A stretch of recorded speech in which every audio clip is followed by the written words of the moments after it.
Okay, good evening, everyone. Welcome, staff, students, industry representatives, and alumni. This is our very first spring session. Our topic today will be from concept to brand fashion entrepreneurship. I'm going to start off the session by introducing myself. My name is Teresa Potgieter.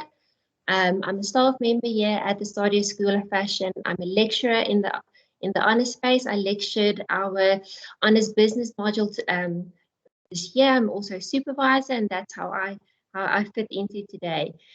Just to provide you guys with a little bit more background about myself. I started off my own career as a fashion designer. I had a label called Noi, um, and then I moved over into education. I've now been an educator and an academic for the past 10 years.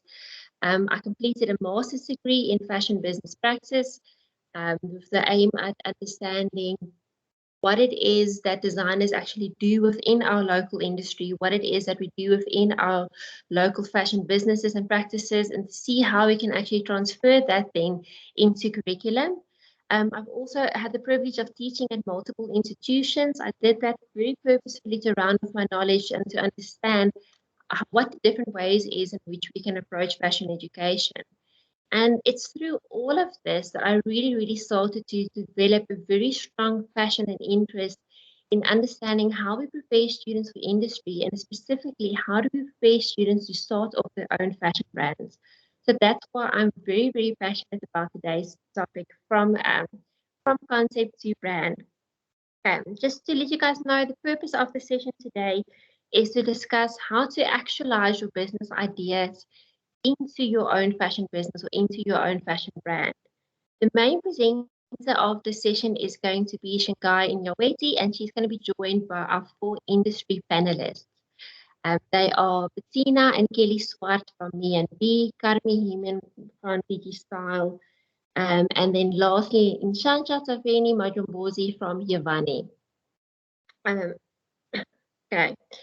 Then just to add a little bit more contextualization to the session before we start off, because it's all about merging academic with industry. If we actually consider the topic of the session and our industry representatives, it's very important to understand how multidimensional business practice is.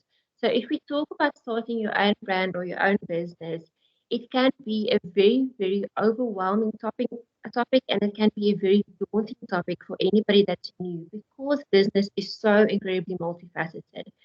If I look at it from a theoretical perspective, I mean, business on the one side is marketing.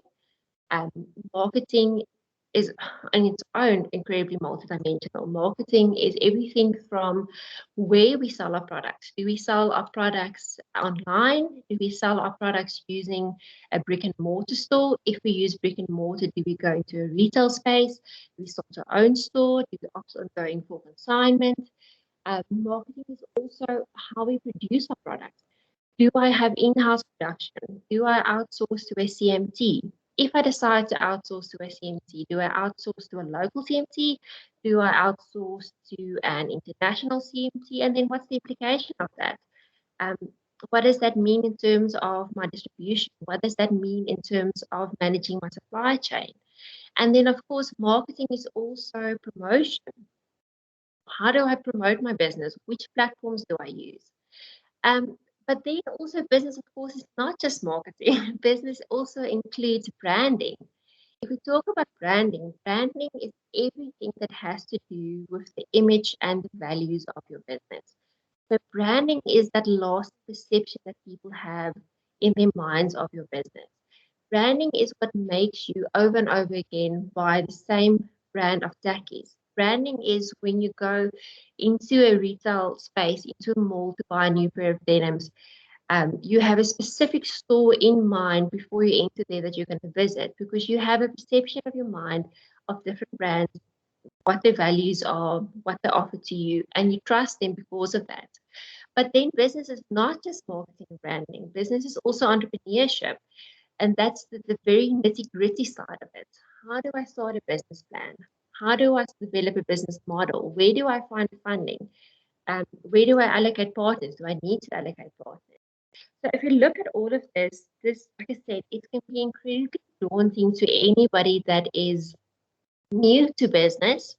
It can be incredibly overwhelming. So we're hoping that today's session will break down some of these concepts for you guys by speaking to members of industry that have started their own brands and seeing how all of this has actually worked in real life.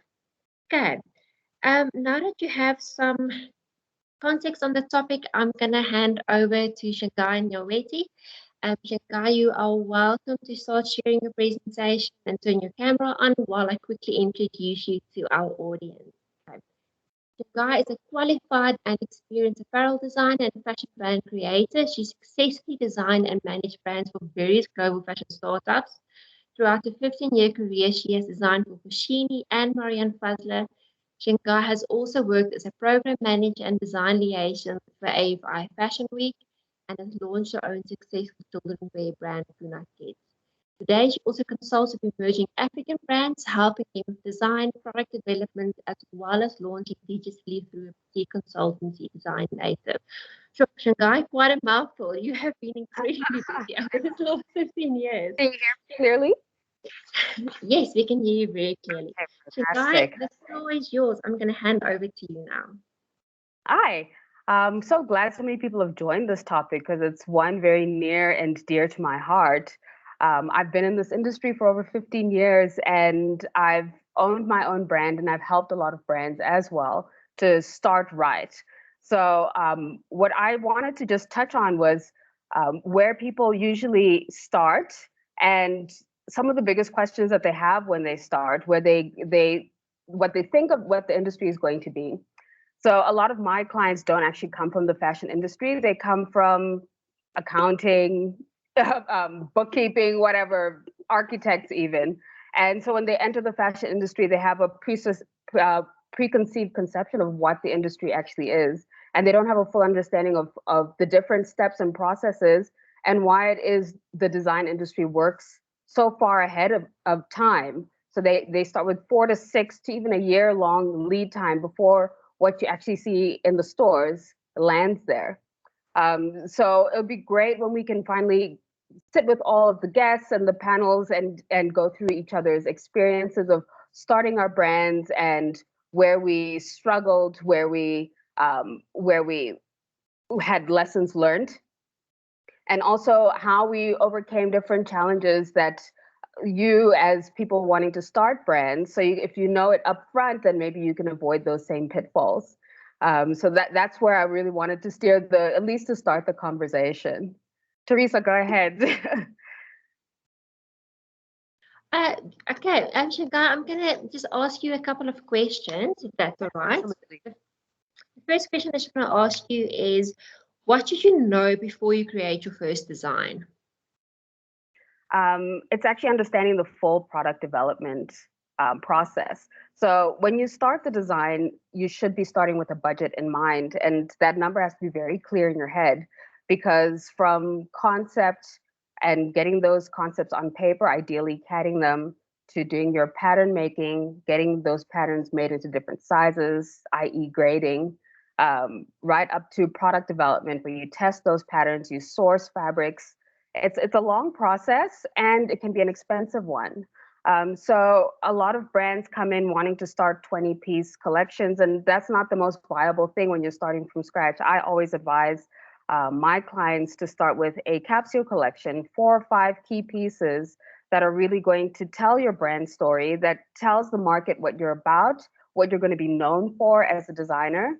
So if you look at a Diane von Fosterberg, she started with just a wrap dress. And to this day, that is what she's known for, even though her product category has expanded immensely. But when you think of her, you will think of a wrap dress.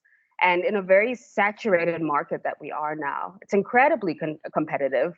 Um, it's great to have a very distinct and focused, um, and focused direction for your brand.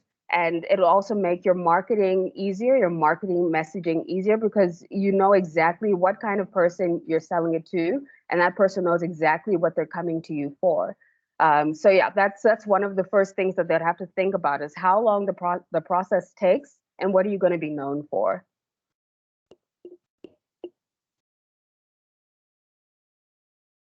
Thank you, guys. So, what I understand from what you just said, it's really about just having a focus. First of all, it's knowing what you want to sell, but that is very much informed by who your consumer is. But then you also need to have a budget in mind for your business. Start off Mm, small, small, maybe with one or two key items. Like if you look at the Diane von Fussenberg model, we started a business with a wrap dress. Started small, keep it simple, one or two key products, and then from there on you can expand. Am I correct? 100%. And if you're looking at who you're going to be selling to, a lot of us designers start with ourselves and then look out to see who else wants what I want to make. When usually it's great for you to do the exercise to see what's missing in the market, what captivates you, what makes sense for your brand. So if you're someone who loves to surf and is always by the ocean, maybe a sportswear brand makes sense for you, some sort of swimwear athletic brand. If it resonates with you and it makes sense to your story, then you'll see a huge difference in how you communicate with your customers because you understand their pain points. But that research upfront to actually understand if it's just you or if the market is looking for what you want to make and sell. And be very honest with yourself, don't just ask your friends and families. They all want you to succeed and will tell you you're brilliant every single time. You expand your research to look at different surveys and do focus groups and narrow that down before you commit to what you're going to be selling to your market. It's incredibly important. Otherwise, you might just be shouting into a blank void and wondering why nobody's listening. Thank you. So very much research, research, research, and a good starting point is it's. I think what you said there, what's so key is it's finding that missing gap in the market, finding a Yeah. need or a niche that hasn't been met yet. And like you said, such a good place to start is yourself trying to Mm, figure out what it is that you're missing in your own cupboard, what it is that you're not finding in the stores. Is there mm. anything that you wish people knew before coming into the industry? Any key lessons that you learned that you wish you had known beforehand? Yeah, it's a very, very competitive, and the main game isn't even in the product or what you're making. The main game is how you reach your customers, so your marketing. So anything that you've budgeted for your range and your product development, times that by three for your marketing budget. And I say that just because our industry is like South Africa's got the most malls per square mile in the world. So, and those malls are full of brands that everybody has access to. And if you can't be in that mall, how is that person going to know about you? Most brands want to go digital straight away, but with digital comes a lot of marketing. And in South Africa, we're not 100% fully digital consumers yet. We still want to have that experience of touching and feeling. So, advice I would give to someone who's starting out is have multiple distribution channels in mind, research them to make sure you meet that criteria as you build out your brand. So have your online store. It's incredibly important. In fact, it's impossible to have a brand nowadays without having some sort of online presence. But then also look at other ways you can distribute, whether it's trunk shows or champagne shopping or supplying somewhere like the Space or YDE, somewhere you can have a physical presence where there's high foot traffic. And all of that will affect your costings, of course, because you now have to account for rail fees and web hosting and all of like just to remember that the market is very saturated and you have to be as visible as possible. And in order for you to make that happen is figure out your distribution channels. You have to have more than one, and online has to be one of them.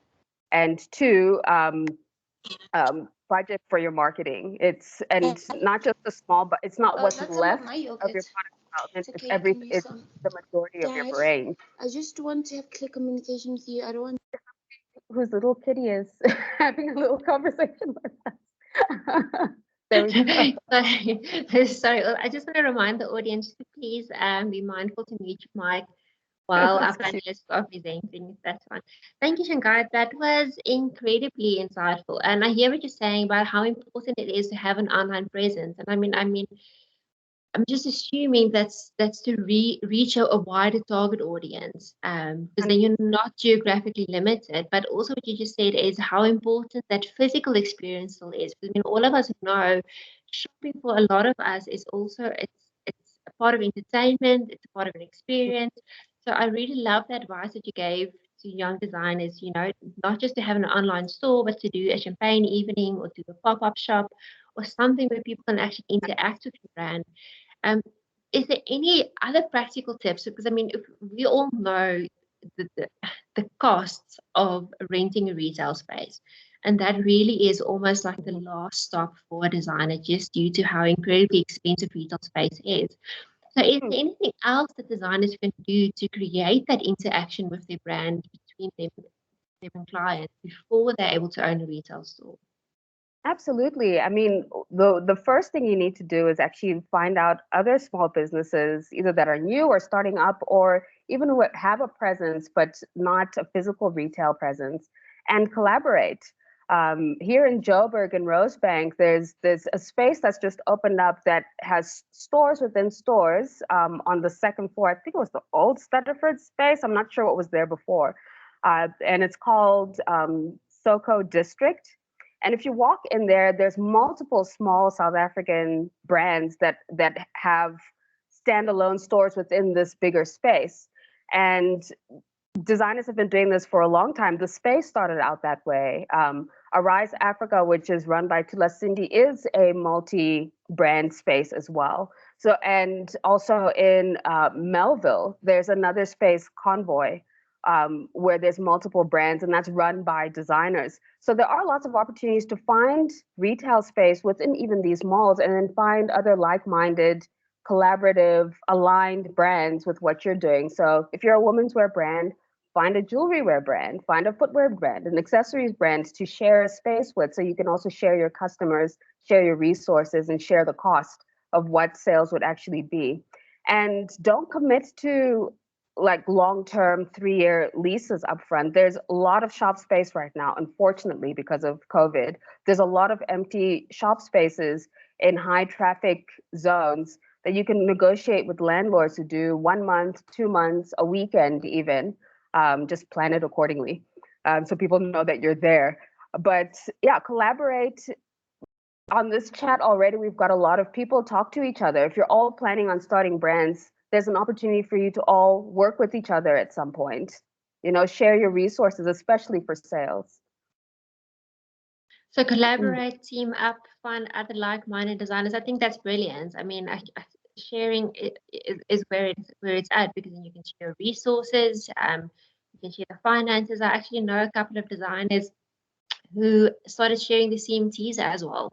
I know a designer who had her own in-house CMT, and she didn't have enough work for her seamstresses, and she teamed up with a second designer to actually help pay the salaries, etc. So I think that is so important for a young designer starting off, when the budgets aren't there yet, to start and Yeah. share. Then my next question to you, Shagai, is what are some of the biggest mistakes that new designers make? Thinking that the process is quick, I think is the biggest one. Though I have some people coming to me in August saying they want to launch a summer line, and I'm like, no, we're talking winter already. 2 months is not enough to get an idea on paper, developed, pattern made, sourced, and then still think of marketing material, packaging, everything to get all of that done, especially for startup brands, because they wouldn't have had that upfront. You need to give yourself at least 6 months, even for a 5-piece range. One, to get your finances in order. Two, to make sure that the product is right, because how you start is how you want to finish. So you want to make sure the fits of your garments are right, and really take your time at that pattern making and product development phase. It's incredibly important that you get the product right up front, and you have a really smart strategic plan for your sales and your marketing. It takes time. Yeah, that's the biggest mistake. It does take time. Yeah, I love how much emphasis you were putting on getting your product development right. I think that's something that a lot of people miss. I know when I did my own master studies, one of the biggest things that the designers spoke about is comfort and fit, because that's one of the main reasons why people return clothes. One of the main reasons why people don't buy clothes. If you try on the garment and need to sit comfortably, I mean, are my pockets deep enough? Does the fabric scratch? Is it comfortable in the weather? It's all those little small things that you have. I mean, it's wonderful to start with a concept, an idea, and a brand, and to have the aesthetics, an idea of the aesthetics that you want to do. But you're so right. It's those small little things. It's the product development, it's getting Yeah. your finances sorted out that actually um, can make or break your business. And you're spending a lot of money on this product Yeah. development. So whether you're doing it quickly or over a long period of time, you're going to spend a lot of money, especially on that initial pattern making. So you have to be really clever about this process and think of different applications. And if you are starting with a capsule collection, which you should be starting with, it should be garments that are universal and seasonless, so that next season you're not creating a whole new collection. You're maybe adding pockets, changing a collar, and then adding one more dress to the collection, changing the colorways or how you're marketing the garments should be worn, just to stretch your runway a little bit further. So not the trendiest thing to start off with, but the thing you're going to be best known for. I hear what you're Mm. saying. So it's all about being strategical and building on what you have. And again, like you said, start small, start with one or two basic concepts, and then expand your collection from going out there. I want to ask you, how important do you think it is for a designer to actually have a formalized business plan? Not as important as a lot of business schools would like us to think. And I think the last 2 years illustrates exactly why a formalized 100-page full financials, it's not for me. People might disagree with me. It depends on what kind of business you want to start. So if you're starting something as big as egg, then which has huge investment, they need to have that formalized documentation. But if we're talking to the majority of people who probably have a full-time job somewhere and they want to start their own label, it's important for you to jot down your goals. It's important for you to do your research and understand what your customer profile is. It's important for you to understand what your distribution is going to be and how you're going to market it and where your customers are, how they shop. Answering those questions it's like a mini business plan. It shouldn't be more than 5 pages, and that should be enough for you to get started. Um, just to jot down those details will take you really, really far, at least at startup phase. Once you start looking at people investing in your brand or owning multiple retail spaces, or pitching to international brands that maybe want to invest in you, that's down the line. That's when by then you'll have enough information to have an accurate business plan. Because I guarantee that whatever you think your business is going to be when you start, it's going to change. The market's going to change. COVID's going to come around. You know, the things that you planned, you'll get so stuck in that and then feel like a failure. Whereas when you keep it brief and keep your vision, your overall vision very clear and understand your market, if that is very clear in your mind, you're actually good to go because there's so many lessons you're going to learn as you start selling. I did with my children's wear brand. I started with, in my mind, a whole different customer base. I thought I was selling my products to parents, but I myself am not a parent. So already my thinking was skewed to how am I going to speak to parents when I don't have that same frame of reference? A lot of designers do. Men design women's wear, sure. But what I actually found was my language and the way that I was selling it was actually to aunts and uncles and gifting and people who want to buy something to gift to someone else's child. And then my whole marketing strategy changed and my business changed as well.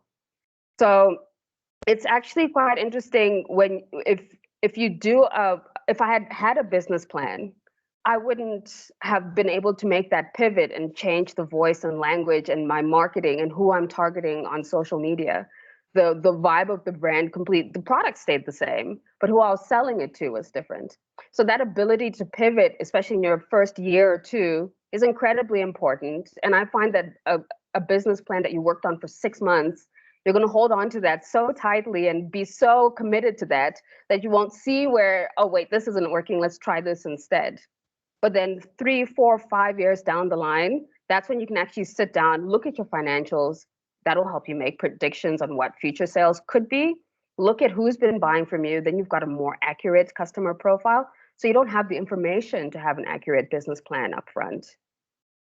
A business proposal maybe is the right the right term. 5 to 10 page document outlining what you want to make, who you want to make it for, and how you're going to get it to that customer. So it's all about being flexible, being adaptable. Because you're absolutely right. You don't know what you don't know.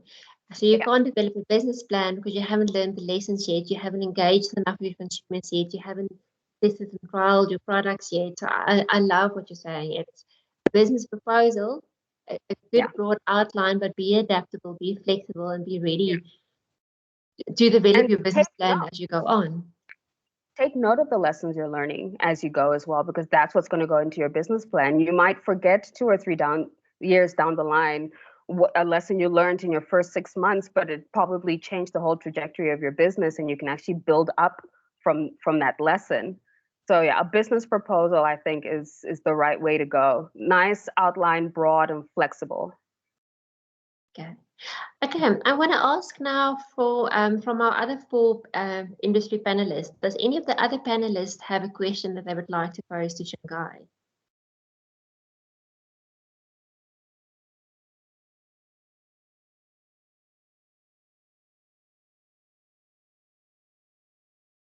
Is there perhaps a question at this moment from our audience? Does anybody in the audience have a question that they would like to ask for Shanghai?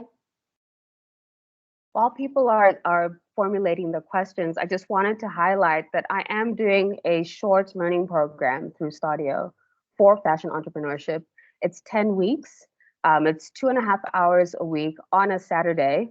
And we've designed it for people who have full-time jobs and are wanting to venture in this industry. It's not going to focus so much on making your product, but everything before and after you have a product. So from concept to branding, to sales strategies and global marketing, international trade agreements that you can take advantage of.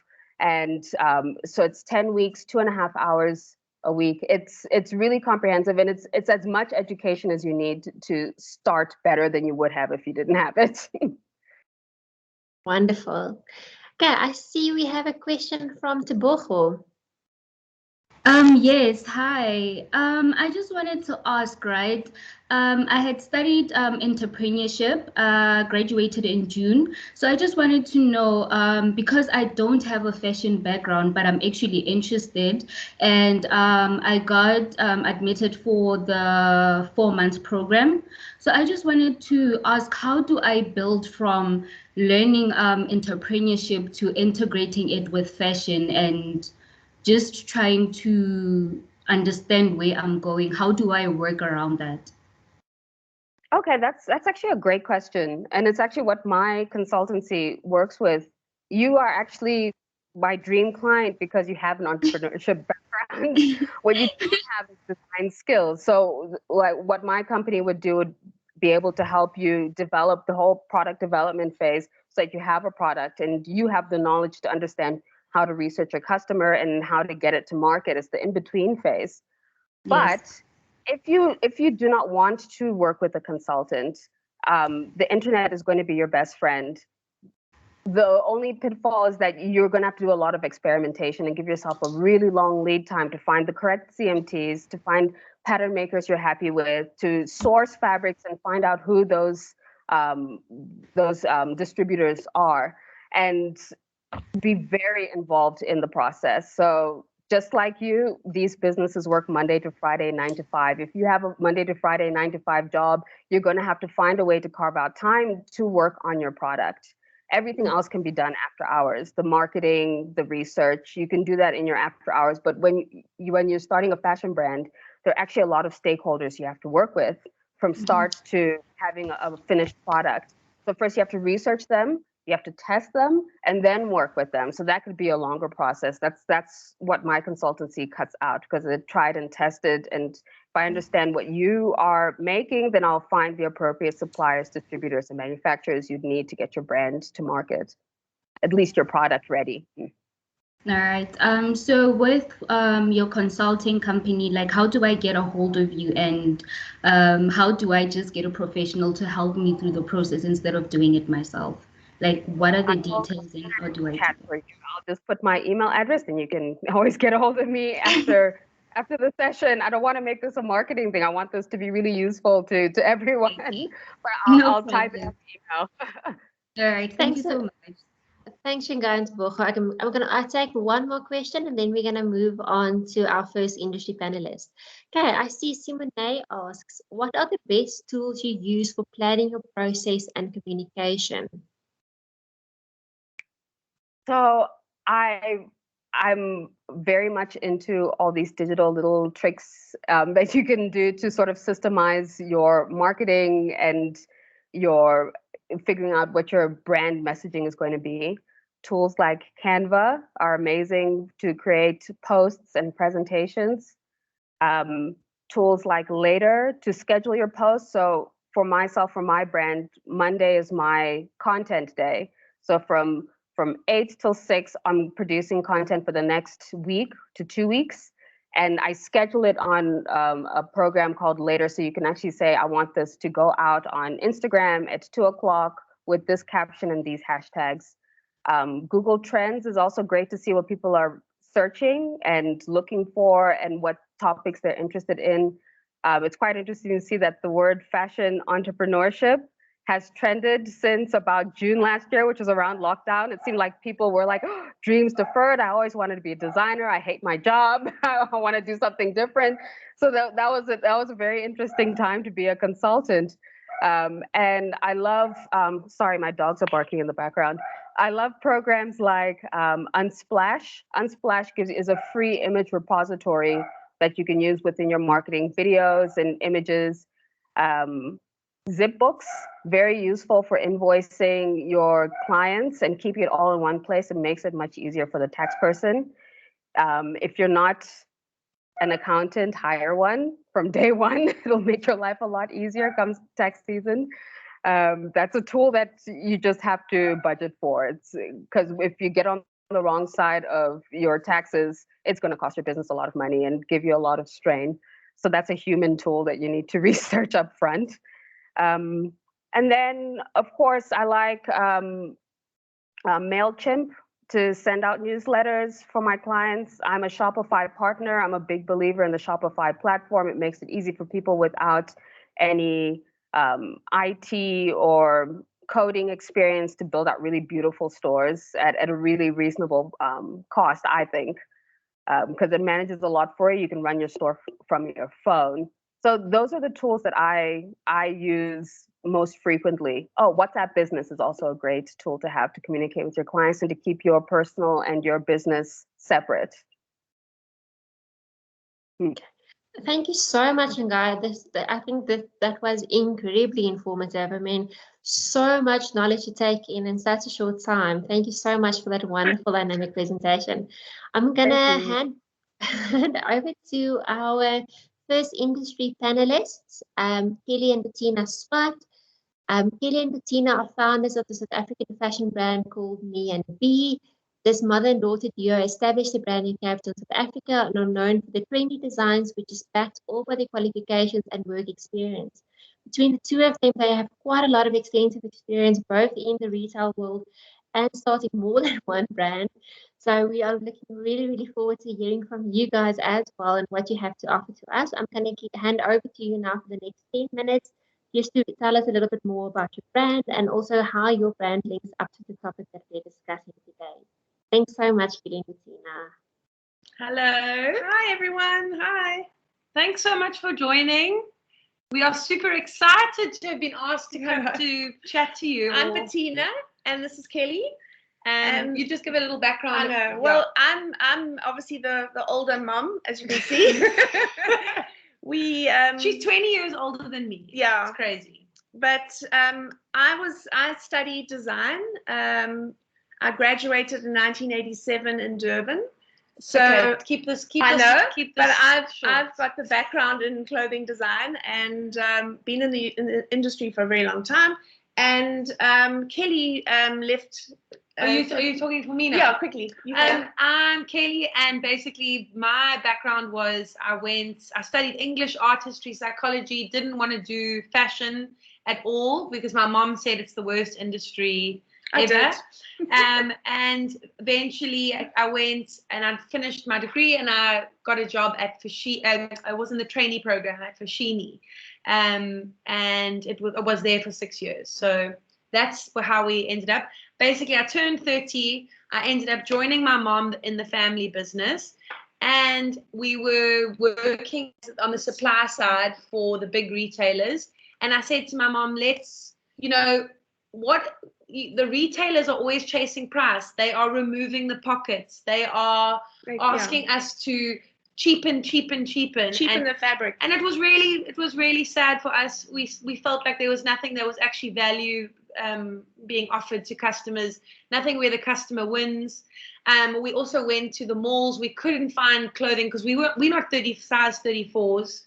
We couldn't find clothing that we could express ourselves. Yeah, you look at Zara, they go up to a size 38. I want fashionable stuff that goes up to a size 44, size 46, and I want to feel seen. Yeah, I want to be able to the size 32 to be the same garment as a 44. Yeah. So that's basically how the brand came about. We decided there was definitely a gap in the market. And we started Me and B. Yeah. We learned so many lessons along the way, like ordering online, all the structured paneling. Yeah, so our very first range we did was very structured. We did a zip. Invisible zips. I mean, it was, we thought this is it, beautiful. There's nothing out there. And then you realize that when you're ordering online, it must be easy, comfort, elastic. Like a fitted variety of bodies, because let's be honest, every single body is different, and it's very difficult for us working on a dummy to now cater for everyone. Even if you're a size 34, there are a plethora of different size 34s. Even the length from the shoulder to the waist is different. So it's hard to cater for everyone. And we get messages continually saying, oh, it's sleeveless, can we have a sleeve? Oh, it's at the knee, can we have it past the knee? And it's a continual battle to satisfy everybody, but you try across to sort it all out. Yeah. So where we started in developing a concept is we actually just ran with it. It's back to what Shanghai was saying about how you can't write your business plan. You sort of got to run with it a little bit and see how far you can get. We started with and sort of we're flexible in terms of what we wanted and what people were asking for. We wanted a brand with a wide appeal that would be ageless, sizeless. It would be for a whole lot of different women. It would be fun and fashionable at the same time. Respectful to the planet was a big thing for Kelly. Yeah. So we know that fashion is a very difficult industry in terms of sustainability. So we're not here going, oh, we are a sustainable brand, because we find it almost impossible to actually call yourself that and be authentic and honest. So there's no greenwashing going on here. Yeah. So we're very open with the fact that we're responsible to the planet. So there's a responsibility that we need to actually fulfill, and we try and we reduce plastic. We've done our biodegradable mailers. We've looked at ways in using up waste for our fabric, the masks. Yeah, we did headbands, scrunchies. Yeah, we've just tried to, we are trying our best, and I think that was something that we wanted to stand for in our brand. And then obviously we are very loyal to making sure that we have a local brand and that we are supporting local community and local production. Yeah, and creating employment. We have a wonderful woman that we support here. It starts with, actually, we've got, during COVID, we had people working from home. It was quite amazing. And during COVID, they were manufacturing for us, which was quite amazing. And then once we had lockdown, we had all these garments to sell, and we put it online, and it did so well. Yeah. So everyone, So that was basically a spark in our brand, and that was when we realized we've got something here. This is going to be exciting. Things you wanted us to cover were, what is a brand? So we feel a brand is definitely an extension of yourself. Like we actually hired someone to come in. It was a brand, brand strategist. Yeah. And she basically told us we are on the right path. That's basically what. But we didn't know that, and you need someone to tell you that. So that's probably the one thing that we could say to you is like, you're on the right path. It is an extension of you. As long as you are reading the situation and growing and learning, then you are on the right path. That was basically what we got out of that. And we're passionate about it. I think that's important. So the one thing I can say, which I learned a lot, is I'm a very impatient and I'm a go-getter. Like I want to get it. Whereas my mom has been like a very peaceful person, and like the way that we work together is you actually need those two people. Yeah, we also had to split our roles, which is important when you've got two people working within a brand. You've got to have a very definite role. So we actually gave ourselves names. So I'm a head of design, and now Kelly's head of brand. Yes. So, but and then, but wait, I wanted to finish on the big learning. Sorry. So the big learning was business is an infinite game, and there are like finite games which have got set rules, like soccer, whatever. There's set rules, set players, and business is an infinite game. So the rules are constantly changing. The players are constantly changing. You've just got to adapt continuously. But when you realize that business is infinite, like it goes on and on and on and on, you are forever going to be in business. There's no end. You start realizing the way that you treat people, the way that you approach everything changes, because you've got to be passionate. You've got to enjoy what you're doing. You've got to enjoy what you're doing. So it was like a huge learning for me, and I thought that was one thing I had to share on these sessions. So challenges we've experienced in our industry and how we. Yeah, I think I'm in there. Yes, I think this is B's game. Production is a nightmare. So working with local production in South Africa. I mean, I've dealt with China and I've dealt in South Africa. I've been in the industry a long time, and local production is very difficult because a lot of the people don't have the equipment here or the expertise. There's no training going on here. You find that a lot of the machinists that are working here are like 60, 65. So there's no young, experienced machinists coming through. And there's no new machinery. They're working on overlockers. They're working on flat stitch machines. They don't have collar makers. They don't have jet machines. So everything's done manually. So nothing's like really neat and clean and like a Chinese factory. So you have to deal with this local manufacturing garment and how you design around it, and to get that high quality looking. You want the garment to look like an overseas sample. You want a South African to look at the brand and say, okay, that looks as good as a Zara garment. And how are you going to get around that? And that has been our difficult, what do you think? Our biggest challenge. Our biggest challenge. How can we get local production to look like a Chinese Zara garment? And then, what are the things, what have we done to help those challenges is we've hired in quality people, quality assurance people, because someone is checking our stuff while it's on the line. Someone is out there looking. So before they go and make all 200 or 300 garments, there's someone going, hold on, stop, you're making a mistake, or hold on, the placket looks weird. And I think that is something that you should try and put into your process quite early for your brand. Things I wish I knew before I started business. Is there?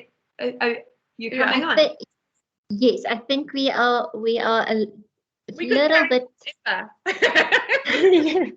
Yes, we've reached our 10 minutes, but thank you, ladies, so much. That was again so much information and insight. in such a short period of time. And I just love how what you said immediately tied up with and confirmed what Ngai was also saying about being flexible, being adaptable, and just starting with yourself. I love at the beginning of your discussion how you describe, I mean, how you as consumers, what the needs are that you had, the clothes that you couldn't find for your body shape and your body fit, and how that actually informed your business plan. That's really, really wonderful. Shanghai, do you have any questions that you would like to ask for Bettina and Kelly? Hi, yes, it's nice to meet both of you ladies. I've read so much and I'm in such admiration of both your history and what you guys have accomplished up until this point. I wanted to find out from both of you, how do you find working in a partnership? And do you think either one of you would have been able to do this business on your own? Absolutely not. No. Absolutely not. You know what? The marketing side is one thing. Like from my side, the That's what marketing Kelly side does. is one thing, and I love the sale. Like that's what I'm chasing the whole time. I'm chasing the sale. What can I do to like move stock? It's like I love that. So I'm on the production But side. I would never be able to have anything to sell. And on the production side, you've been in production for ages, and you've supplied the biggest manufacturers in South Africa. How do you find that supplying a Truworths versus selling the garment on your own? What are like the benefits and the pitfalls? Well, I must say that for years and years, I never saw my end user, if that makes any sense. I used to 100%. supply my buyer. And when we first started this brand, we did a market up at the HMC. HMC in Joburg. In Joburg. Yeah. I hadn't ever done anything like this for years. And now I'm talking to the customer after so many years. And listening to her, it was quite amazing. And then it just brings you down to where you should be. So I'm looking at overseas trends. I'm looking at and that's what I'm finding. I'm looking at more of a South African body, what she's about, listening to the customer. What are they actually and I buying? think as a designer dealing with the chain stores for years and years, you lose that. 100%. So that's a good lesson I've learned. Yeah, that's actually a big one, because people don't realize when you're, even to put it in the context of a startup, if you are supplying a YDE, you'll never know who's picking up your garment or why they're putting it back on the rail. Like, what was that thing that made them like, oh no, maybe not for me? Was it price? Was it fit? But when you're dealing with your customer one-on-one, you can, when I had stores, I'd actually just be watching to see what are they pulling off and what are they putting back. And when they try it on, I'll start to see like, oh, that fit could be better. In my head, I wouldn't say it to them, but I would see it on different bodies. And it changed the way that I was making my product. So that's really interesting that you picked up on that as well, especially when you're supplying a bigger chain. You don't always get all the data as well. The buyers don't give you necessarily the feedback you need to make your product better. Yeah. And how are you finding marketing in South Africa? What's been the big change for your business in the last 2 years, and how you're communicating with your customers, since we're not physically in stores and doing pop-ups? So obviously social media has made it very, and all these, you were mentioning about Canva, all these easy ways to actually look professional and get your story across. That has been a huge change. It's easy to actually package things and put it out there. So I think that's been a big change in terms of marketing. We've had such amazing reaction to the inclusivity and the representation of different people and different bodies, and you just realize how starved we've been for so long, of just being shown a very size 34 or even less, 32, 28 even, size girl. And it's exciting. The way that we're talking is very real and authentic, and I think it's easier now to market as a small brand and to get your brand out there. in the last 2 years, it's just so much easier to get out there and show your People brand. started paying attention. Yes, they are. So I think that's exciting for a smaller brand. Yeah. Do you guys have any plans to grow beyond the South African borders? Yes. We just got an email actually today from an Australian, New Zealand thing. They want to look at buying wholesale from us and we'll do export. Just to test the market. They're on the same side of the equator as us, so that's awesome. Yeah, the seasons make sense. Exactly. So yeah, that's amazing. And last question. When you started online, when was that, first of all, when you started your online platform? 2018 we started through Instagram. I don't think we had a Shopify yet. It took us about 8 months or so maybe the end of 2018. Yeah. And since you started the online store, have you seen a difference in sales? Would your business be the same without it? We basically, what happened was during COVID, we had planned to make no money for 5 years. For 5 years. We said, let's just work double jobs, because we're still a design house and we're still servicing the chain stores. We just got this little brand that worked on the side, and we were just, plugging along. We were paying the bills with the big retailers, and then this little black brand that was chugging along. And then COVID happened, and we got our year 5 figures in year 2. So it was crazy. And we were like, okay, this is something. Let's do this. Yes. And people actually, that's a good point you've raised, that people don't realize how long it takes to actually be a profitable brand when you're launching a fashion startup. You have to be okay with not making money for quite some time while you figure out how to get to your customer. We're still going on that 5 years. We're not taking any money out the business. No. we really don't know. That's true. Yeah, we're still chugging along. Exactly. The more you grow, the more business you've got to put back in. So it's you have to do 5 years at least. Yeah. Mm-hmm. Yeah. Sorry. That's how it works. No, it's the truth, and the sooner people realize that and plan for it, the better off their business will be in the long term. Yeah, exactly. Don't quit your job straight away. If you have a full-time job, don't quit your job straight away. You'll need the income. It's true. Big advice for you all out there is to go out and get experience and learn from other people before you make your mistakes, costly mistakes yourself. Don't make the mistakes with somebody else. Learn from it, and then start your own business. That is such a good one. Like I call those mistakes school fees. Yeah, exactly. You're paying with money for an education. Yeah, having my mom work, she's obviously got all the experience, so we were able to use that, to get us over the line. But definitely, find mentors like Shanghai, there's all help. That's fantastic, yeah. Thank you guys.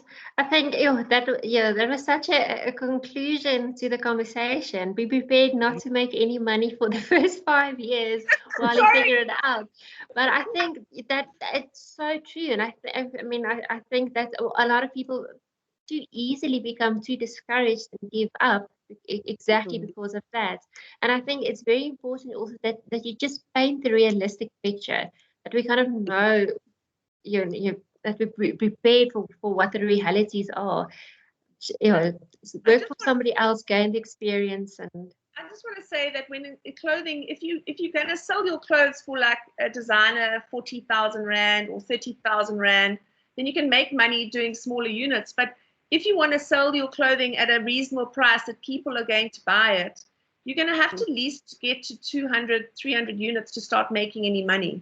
Yeah. So and that's a process, because you've got to start with 20, then 30, and that's going to be a growing thing. That's why we've taken so long. That's how you start. You start small and you grow up, but you're only going to start making money when you get to 200, 300 units. But I think that's why it's also a good idea to start with smaller capsule collections, because then you can make more of one thing and that gets your costs down Yes. and gives you a chance to test your market and your product and improve from there. Exactly. Yeah, no, it's such valuable advice because I think one of the biggest things is where do I find enough capital to start my own business? Because the capital you need to produce 200, 300 units, and then you don't have the experience or the knowledge to know what sells. So start off with something small, 20 or 30 garments, get the capital for that, and then build it up from there. Okay, thank you so much, Bettina and Kelly. Thank you, Shanghai. On that wonderful note, I'm going to now move over to our second panelist, Karmi Himan. Karmi is actually an alumni from the Story School of Fashion. She started her own business, DT Style Studios, that are focused on websites development, brand development, and marketing. After receiving a qualification, she became an intern at the Cut magazine and the Cut TV, and through her greatness, she ultimately got the position of head digital the Cut magazine and the Cut TV, while still running Digistyle Studio. From October 2018, Karmi is running Digistyle Studio full-time while developing Millennial Girl Boss, which is an online community for ambitious women, providing them with modern resources and tools to help them on the journey to success. Karmi is also in the process of developing 2 fashion brands. Welcome, Karmi. Sure. So you are also a very, very busy lady that has done a lot. And I'm very interested to hear your presentation because I think you have a totally new perspective to offer into this discussion because you're obviously a lot more on the branding and promotion side. And I mean, as important as it is to have an idea and a concept for your product, it's equally important to actually know how to promote that product. So thank you, Karmi. I'm going to hand over to you now for the next 10 minutes. Thank you for having me. It's just a lovely time here. I'm actually learning a lot from the other ladies with regards to starting a brand and getting it out there. I think my journey was quite different to the other ladies in terms of starting my business while studying. And that for me, I started DigiStyle in my second year at Lazov, and I think one of the biggest lessons I've learned is to count the cost. I'm just going to put my video off. I think my internet connection is a bit slow. So in terms of starting your own business and studying full-time, at such a young age, I didn't quite grasp what it would entitle or what it would ask of me. And I think that was a big learning curve in terms of balancing studying and working and your social life.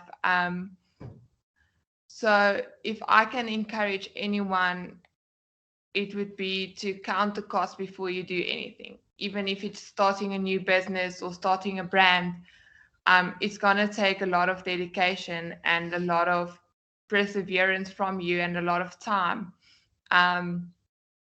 Although 4 years down the line, I'm very grateful because it put me years ahead of my peers. But at the time, I didn't know what it would take from me. And I'm very grateful for the process. The biggest jumpstart in my career was Lazov in terms of the people I met. I actually ended up at the Cut magazine because of a lecturer who recommended me. And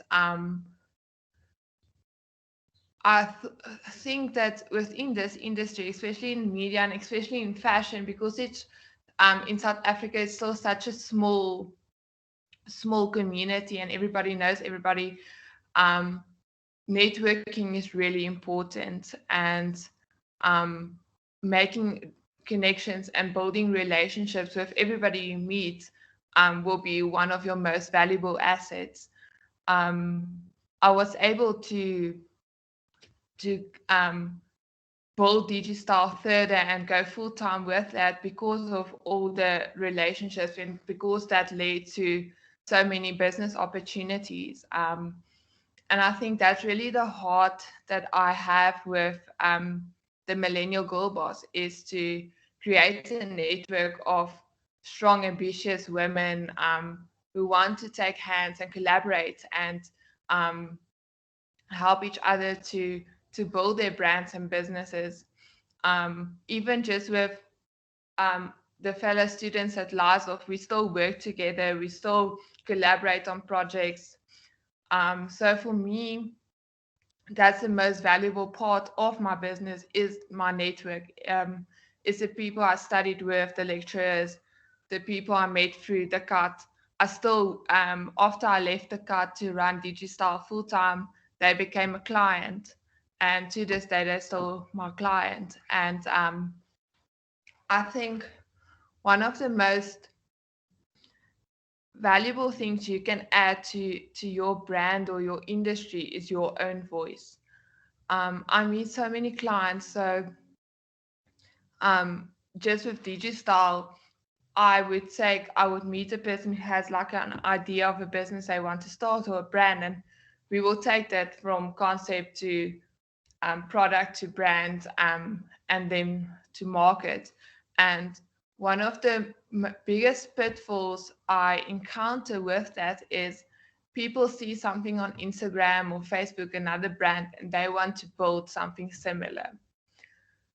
And the problem with that is that already exists. That's not authentic, that's nothing new, and the market is very saturated. So in order to stand out, you really need to find your own voice.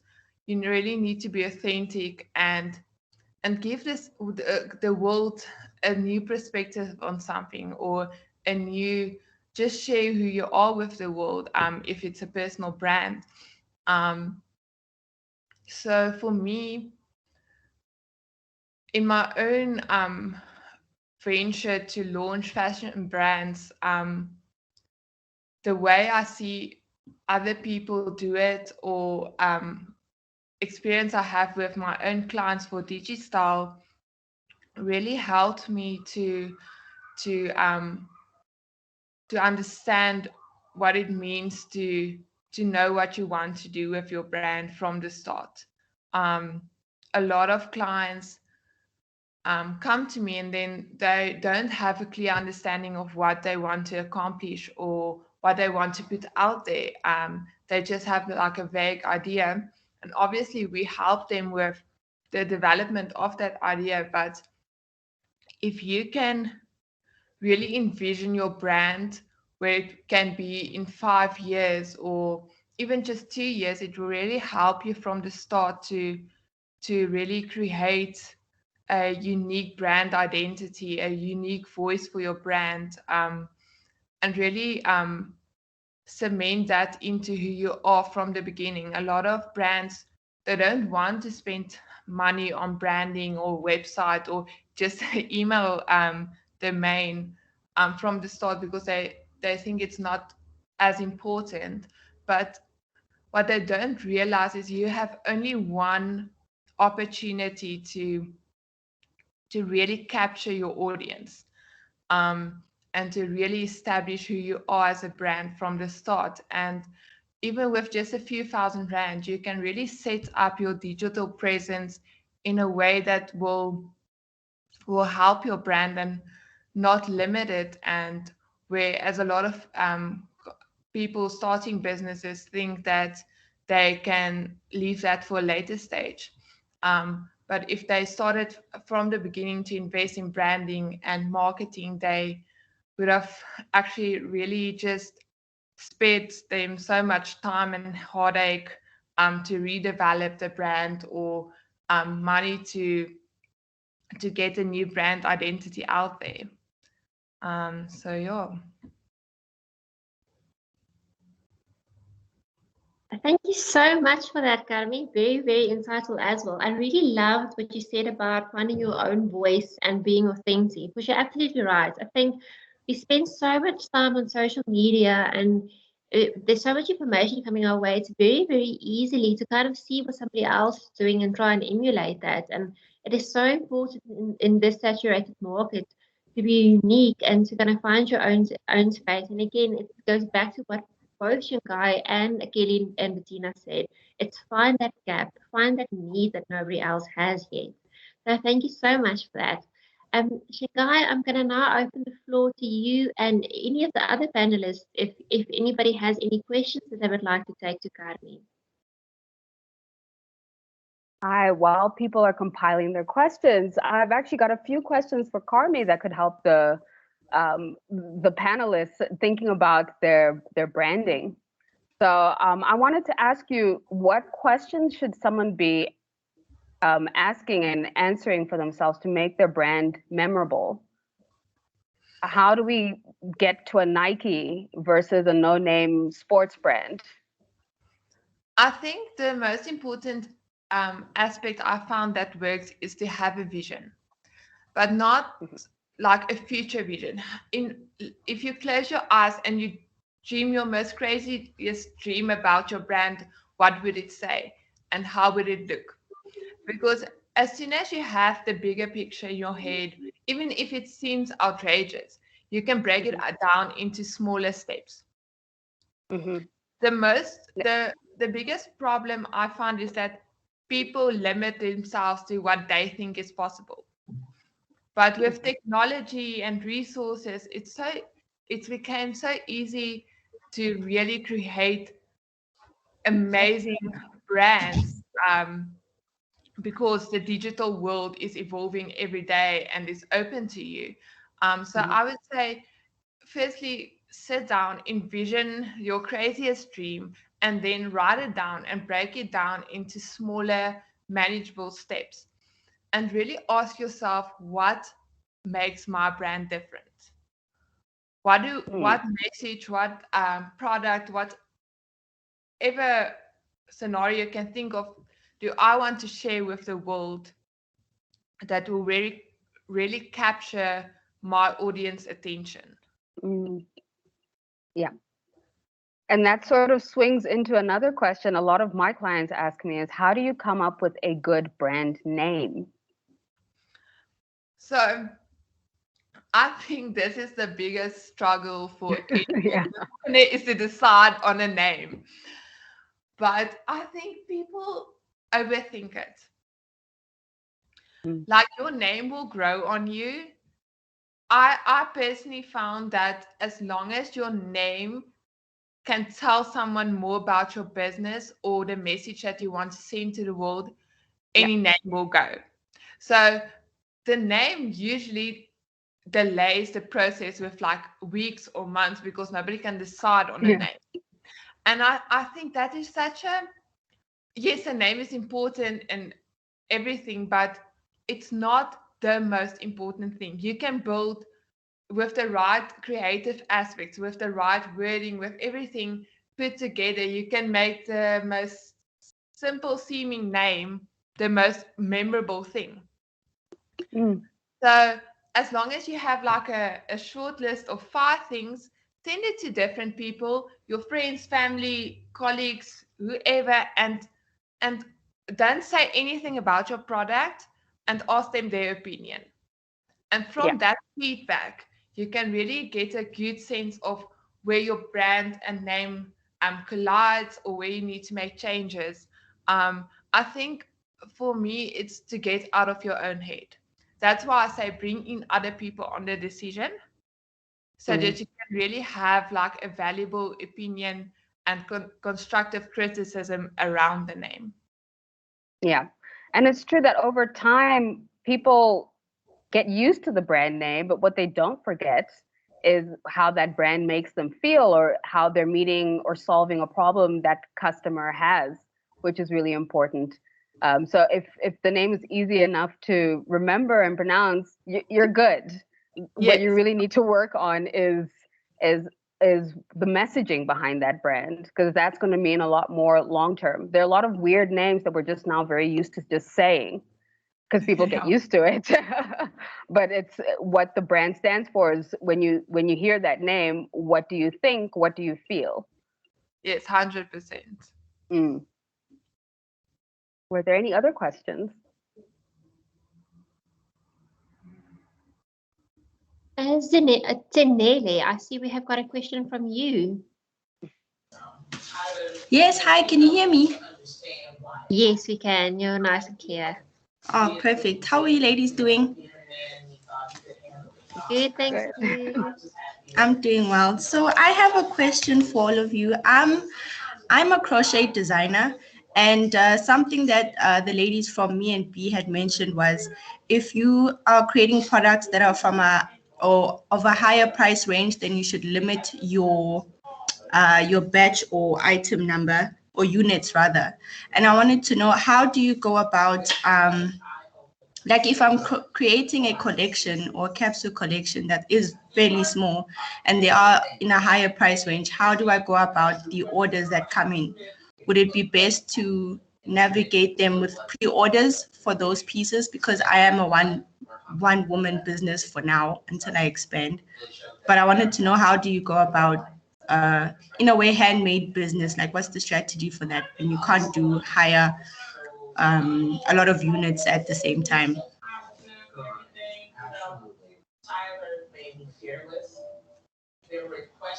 Can I take this one? Yes, Okay, please. so yeah, you're in a very unique position because you're also making your own product, which I hope for you is a short-term solution to your brand, because you can only do so much in 24 hours, right? Yes. So again, when you started this brand and you knew that you're doing something that's high end, that's a high ticket item, you must have had a customer in mind who'd want to buy this high end, high ticket item. And I'm sure Carmi would agree with me. A big part of your business is going to be how you brand the product as a luxury product. So it's a good idea to look at other brands that sort of have a handmade handwriting. If you look at a brand like Axe, Sorry, there's Zenele, will you just mute? oh, there we Thank go. If you you. look at a handmade brand like Axe, it's spelled AAKS. She has built out a business where she uses the local weavers to make bags. So it's sort of in the same category as you, but she's now got a full international um, offering. And it is a luxury bag, even though she's making it in larger quantities. It's still handmade, it's still very sought after. But what makes her brand work is how she markets it and who she's selling to. She's identified a market that can afford it, and that there are enough people who can afford her product for it to be a full-time business for her. So for you, yes, you can do pre-orders.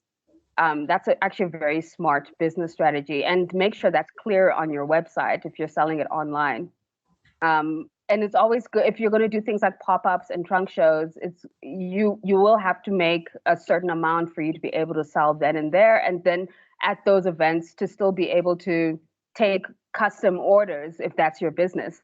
But if you're thinking long term, you're going to have to start thinking about who can I train to do what I do, so you can make more quicker. And if you can make more quicker, then your pricing is going to go down if you wanted to, or your pricing stays the same and you're just a bit more profitable.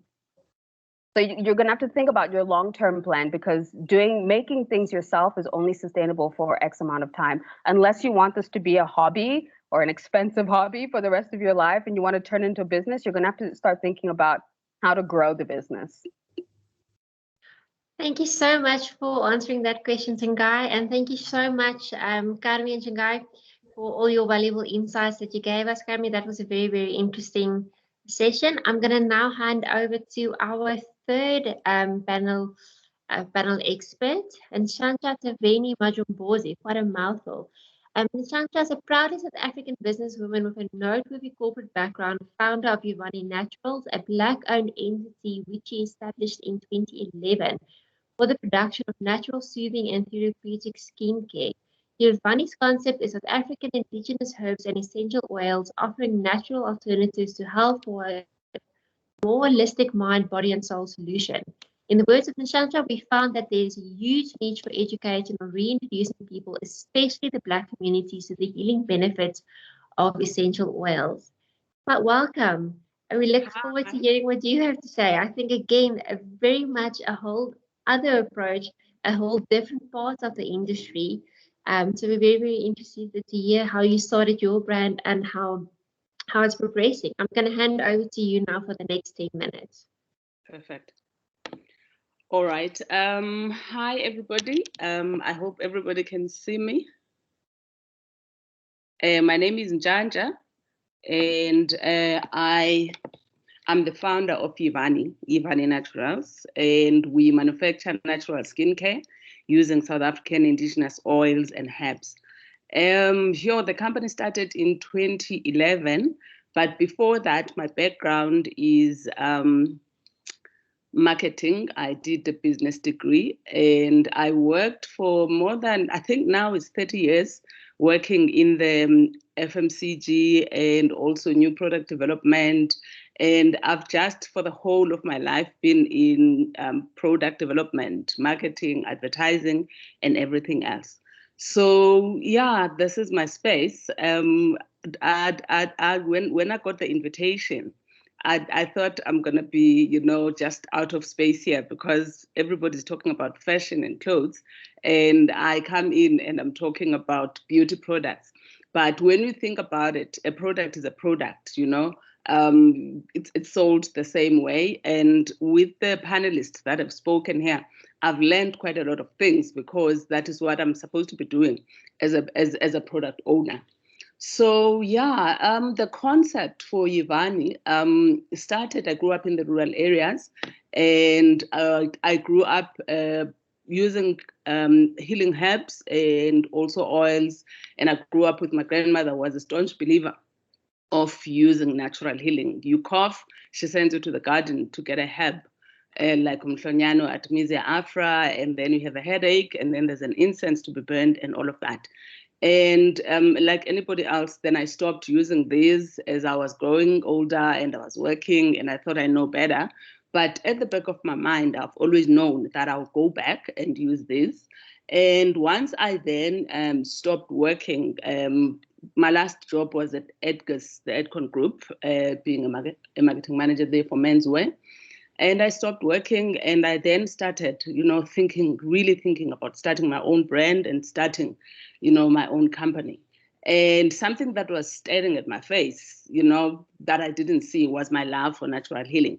So this is how then, the seed was planted. And also then this is how I started the brand. And I thought, you know what, let me just look if there's a gap in this space. And I went and I did, like Shingai had mentioned earlier on, I did a lot of extensive research on the market in this space. And also I went to the Black communities and checked, why did they stop using natural healing? I knew why I stopped, but I just wanted to find out why other people have stopped. And there were just two things that came out of that. It was the convenience, but also then the stigma that we've stigmatized the use of natural herbs. So I then had a job to bring in a solution on these two things. And my solution was then the pure essential oils, because pure essential oils are the same herbs. You can find them anywhere, and it will solve the convenience. And then if you take the same herb that people don't want to use because it has been stigmatized, you put it in a bottle, you brand it nicely. The same person that didn't want to touch the herb, but when they see it nice in a bottle, then they will come and buy and use it. So this is, how the concept started. I am busy trying to modernize the use of natural healing and putting it into bottles and making it a very, very good and attractive product. That is what Ivani is all about. So our range includes, we do anything and everything. We do hair products, we do face products, we do body, we do food pampering, we do bath products, we make and manufacture anything that is used in a health spa. All of these products are 100% natural. We are very good in clean living, clean environment, no animal abuse. All of our products are plant-based. It's been a long journey, I must say, like everybody else that have spoken here. We started in 2011, and I don't know how many times I've rebranded the products, because then you rebrand and you like the brand and you take it to the market and the market will tell you something else. Then you have to go back to the drawing board and then you do that. I'll make an example. For instance, this last year, I spent the whole year, and thanks to COVID, I rebranded the whole brand, and I didn't, sell anything in terms of even products. But what I did then, the COVID came in and it presented me with an opportunity to make sanitizers. And that was a huge change in my company. I made turnover of 3 years in just, like 6 months or so.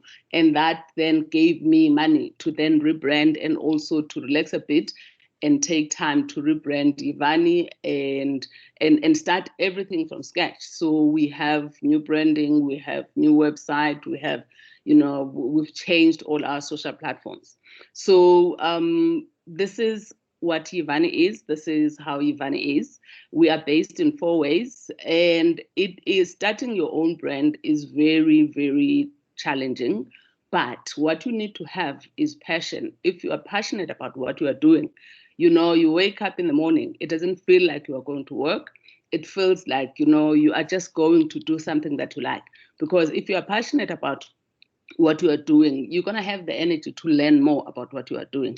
You're going to have the resilience. When challenges come and you don't have money to pay salaries and rent month end, it's going to give you that oomph that, I started this brand, I'm passionate about it and I love it.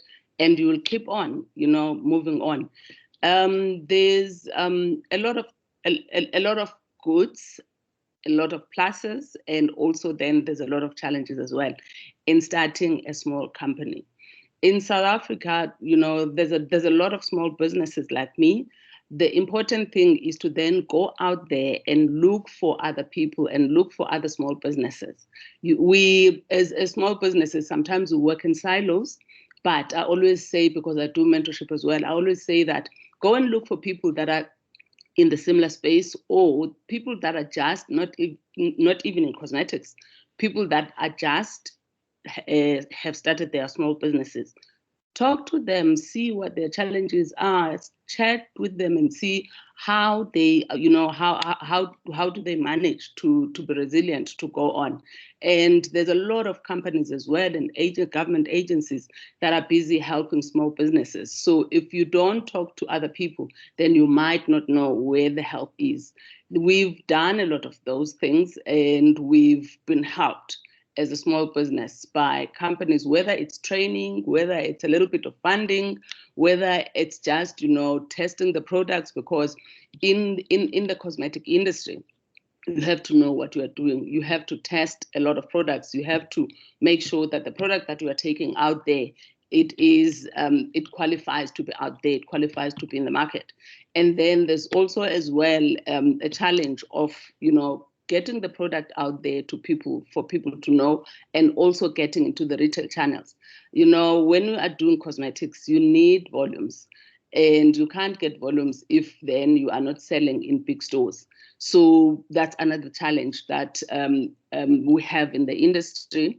There's a lot of them that are starting to open up now to get the local brands, to get the South African brands. The challenge that I have as Ivani is that I make 100% natural products. You find that then if I approach most of the retail companies, they don't really, understand and care about the natural products. They want to buy what sells on their shelf, what moves on their shelf. So it's taken me a long time to go and convince a lot of people that, natural, there's a huge natural trend that is coming in. And people, when they buy products, they look at the ingredients and they want to know what is in the product that they're going to put on their skin. And people are moving away from conventional and chemical-made products. They are looking more for natural products. So that's also another challenge that we need to get out there. We need to shout at the top of the mountain and say, hey, big retailers, there's a trend here. There's a trend shift on consumers. We need to be having natural products on shelf. So yeah, I think that's that's as far as I can go. And if there's questions, I'm able to answer. That's perfect. Thank you so much, Nshantya. I think, yeah, that was exactly 10 minutes. Very well done. I really love what you said. And again, what's really great is I'm hearing a bit of repetition again as to what some of the other presenters that I have also said, just reaffirming everything we've already heard. Draw from your own experiences. I love the story about that you told about your grandmother and the herbs and how that kind of stayed with you and how that eventually then informed your idea for your business. And again, also what you said about being flexible, being adaptable, rebranding. If you fail the first time, try again, retest it. And that's exactly what Shanghai said at the beginning of this whole session. Don't start with a business plan, start with a business idea and develop it as you go along while you test your market. What I also think is really interesting what you said is how you use COVID as an opportunity. I mean, we all know how detrimental COVID was for so many businesses. And I love how you even use that to innovate and come up with a new idea, a new business plan, and again being flexible and adaptable. That's really wonderful.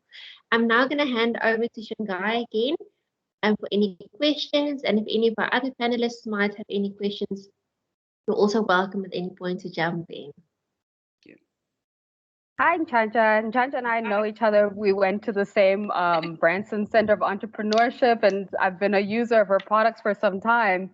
But what I wanted to highlight about her brand, which is relevant to all brands, is her storytelling ability draws you in and makes you want to use that product. And I feel a lot of fashion brands forget to do that. They think the product speaks for itself. But when you can tell the story of why and you can passionately tell that story, it completely changes the scope of how your customer is going to interact with your product. So Chanja, you rebranded your website recently, and you've got some innovative features on it, including like a skin quiz to help people subscribe to different products.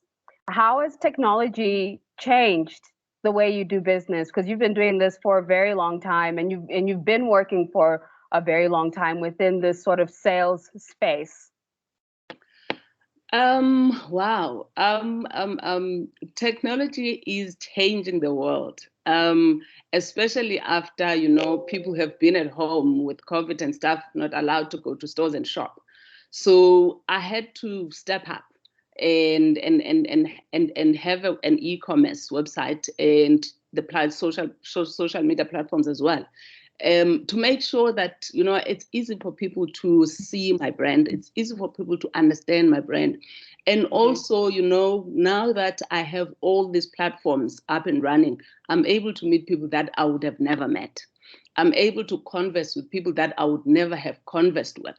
And, in my head, I thought that if I have a well-functioning website, e-commerce website, immediately the sales are going to roll in. And to my huge surprise, they didn't. However, at the interest that I've built out there, people that are now, coming in and talking about Yivani and are interested about Yivani and knowing the concept as well, because Yivani is all about, education. As much as we're doing products, but we're all about educating people about herbs, educating people about which herbs are good for the skin healing, that are moisturizing, and also taking a simple herb like impepo and saying to people, impepo is not just an incense, but impepo is a skin healing herb. And you need to get that information out there to people. So that's what I'm using the platforms for, rather than, bringing in sales, but I'm using it for educating people, for talking and conversing with my clients. And that has changed. It really, really has changed us. And also with the rebranding as well. If I had rebranded and I didn't have all these platforms, nobody would have known, the interesting brand that we have and the new look that we have. And as you know, that, with my age and everything else, technology, sometimes it goes like this. And I have now involved my son, who is like 19 and first year at varsity. And I was so impressed, by the way, when I saw the mom and daughter working together there. So I've started doing that with my son, and he's taken over now the social media platform and stuff, and he loves it. And that's what he's doing at school as well. He's doing digital marketing, and he's helping me, because you need to talk the language. And sometimes I don't talk the language, That's so important, because people underestimate the fact that they don't know everything. And as soon as you accept that Yeah. and you account for it and you hire people who you trust and who know better than you, that's going to make your journey so much faster and easier, even if it's going to cost you a little bit less short term. Long Yeah. term, it's going to Yeah. make all the difference in your business. Learn what you can and hire what you can't. It's a very simple principle that as entrepreneurs, sometimes our ego gets in the way and we can do it ourselves. Yeah. And no, you don't have to. There's actually, especially since COVID, the freelance economy is huge. It's massive. If you can't tap into your own relatives, if you just Google, there's so many platforms of graphic designers and brand strategists and production management that you can tap into that will make your likelihood of being successful much, much, much higher. I Yeah. love that about your story. Yeah. And let me just add one sentence. As Richard Branson said, there's something that I read a long time, even before I went to the Branson Center, about him. He said that he is so happy, or he was so happy that he was able to identify his weakness and he employed his weakness. Meaning that, I learned that, I know that, technology is not my forte. And I learned that, because now I'm busy with new product development and I'm busy with manufacturing and all of that, sales and marketing as well is something that I am not doing justice in. So all those two things that are very important and critical in the business, I'm not doing justice in, because I know that I won't be able to do it properly as it's supposed to be. And then I'm outsourcing those. I'm always looking for people that can fit that space for me and do it. Exactly. Thank you so much. Sure, and Shanta, employ your weakness. I think if there's one thing I'm going to remember today out of this session, it's that. Employ your weakness. Know No. where your own weaknesses are, and don't be afraid to ask and rely on other people. I mean, if I think back, my husband, through a car club, became friends with a guy who's a multi-millionaire. And he asked the guy the one day, what's your business secret to success? And he also said, all I did is I surrounded myself with people that know more than I do. And I thought that's so wonderful. You don't have to be the expert in everything. You cannot be the accountant. You cannot be the tax person. I mean, you have your commies who are the digital experts and the brand image 100%. experts. You've got sales ladies that know how to interact with people. Use them. Know what your strengths are and capitalize on that. Absolutely wonderful. Thank you so much, Ngai and Chanja. Audience, I know we have a lot of burning questions from you guys, and don't worry, we are going to get to you. So I want you to start preparing your questions and thinking of them. And then what we're going to do now is, for the next 15 minutes, I'm going to open the floor up to all of our panelists and Shanghai. We're going to have a question and answer session with everyone together. And then when we're done with that, we're going to move on to audience questions. So audience, while we're busy with our questions, you're welcome to start preparing your questions. I'm going to ask all of our panelists to switch their cameras on. And then Shanghai, do you wanna start off with a question? Yes, Or do you, absolutely. okay. I actually wanted to start with a question for you, our moderator, Okay. because you're in the education space and you actually meet a lot of like the people who are attending this course day to day, face to face. What questions and do you come across most often from your students that you think would be helpful for the guests today? Honestly, the majority of the questions that I have are incredibly pragmatic. So I think for most of the people, that's almost, I mean, within education, we cover a lot of the theory and the big thinking, but it's the little practical things. Where do I find a CMT? Where do I find funding? Where do I buy my fabrics? How do I start a website? How, it's those things. People don't know what the resources are. We had a guest lecturer earlier this year, Isabel de Villiers, and when the students started asking her questions, it was all those types of questions. Who's your fabric suppliers? How wholesalers? How do I reach a wholesaler? So if there's any of those questions that the panel could answer for us, it'd really be lovely. Things like what are the best And platforms quite for promotion? interestingly, Please, sorry. We can help Yeah, with that. absolutely. So quite interestingly, over the last year and a half, a lot of these people that you're looking for have gone online, which has been the blessing of blessings. Most fabric suppliers are online. Most CMTs are now advertising their services online. Before it was like an industry secret, but they need the business now. They realize they have to be visible. So if you have questions around that, Google it. You will definitely find at least enough suppliers and distributors for you to start your business. And I wanted to ask all three panelists, maybe we can start with me and B. How did you fund your business when you started? Where did the money come from? You can answer. So I've actually have a bond. We both have bonds Bonds out. We both have bonds, and we keep on going. We take a little bit and then make a little bit, and then take a little bit and then make a little bit, and and so it's in and out like that. One thing you said is you don't really like outside investors. She's had bad experience. Yes. Sorry, that's my child shouting. I've had two very bad experiences with investors, and I've learned not to do that. So I was dealing with the chains and doing huge businesses, and realized that I'd rather start small and have no investors, and be fully in control. Fully in control, and investing my own money into the company rather than getting someone else into it, because then you're out of control with your finance when someone else is actually financing your money, if that helps. That's true. That's very true. A lot of people don't realize that fashion is not a really sexy industry for investors because it's so capital intensive upfront to actually create not even just fashion, any product business. And Chanja can attest that trying to find someone who's going to put money into it, it's hard because it's so capital intensive. And if you're doing big runs, it's very easy to hide the money as a financer, where you cut the costs down on dead stock, and it just where they can actually sell the stock at the cost price, but when they put it in the books, they put it down to nothing. So it looks like you're not making any money, if that makes any sense. So, and that's the problem with finances, is that you end up looking like you're just making nothing. So it's hard, and you'd rather run your own business.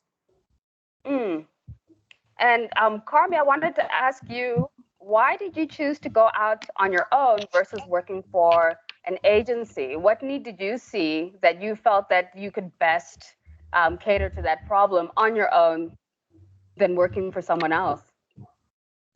I think because I kept running DigiStyle studios while I was working at the Cut, it was really not an option in my head to go work for an agency because I was already making more money than I would have making a salary. So at the Cut, I met some of my biggest clients through them that came on as retainer clients, and that's why I went full time into DigiStyle, because the work became too much for me to do both the Cut and my own business.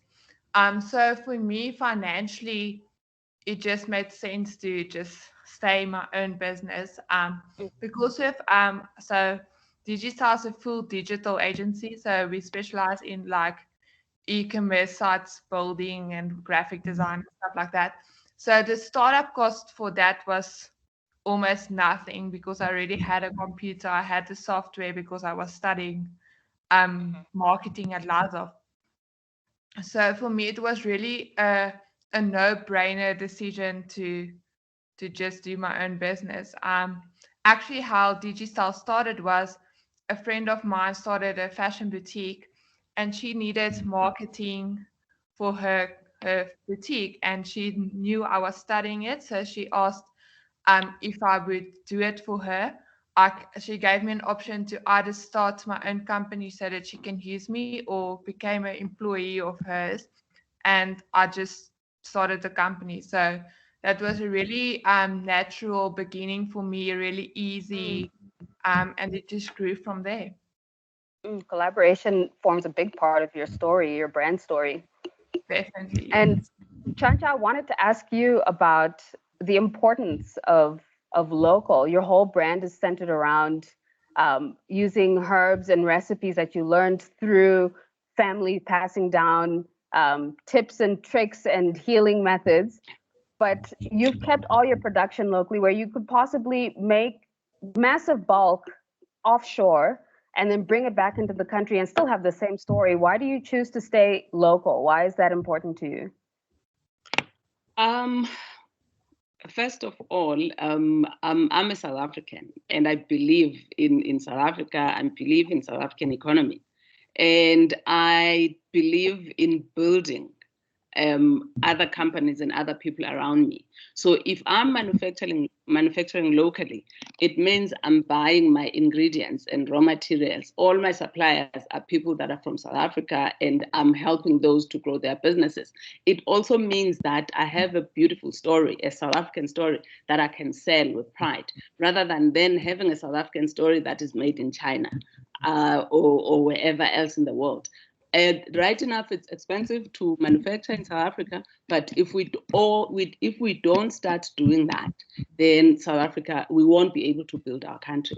So I believe in building our country. I rather than export and build and bring in the much needed, foreign currency, rather than doing it the other way around. I know that, for big companies, it's easy to just order stuff and bring it in. But as small business, we need to support other small businesses, other local small businesses. I love that. And that's applicable in any industry. If we're doing more of that across all our different industries, we'll actually start to see our manufacturing costs go down and our skills go up and unemployment go down. And it's only a positive effect. Yeah. Yeah.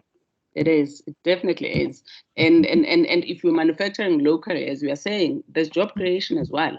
I employ people now that if I was importing the stuff, I wouldn't. I would just have a storage that is keeping that and I'll distribute. But if I'm manufacturing, then I have people that are working at the factory 24/7. Yeah.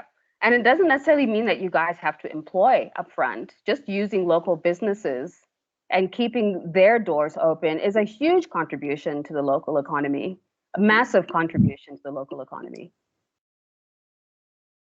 I think while we're talking about there we go, Teresa. I think you had frozen for a second.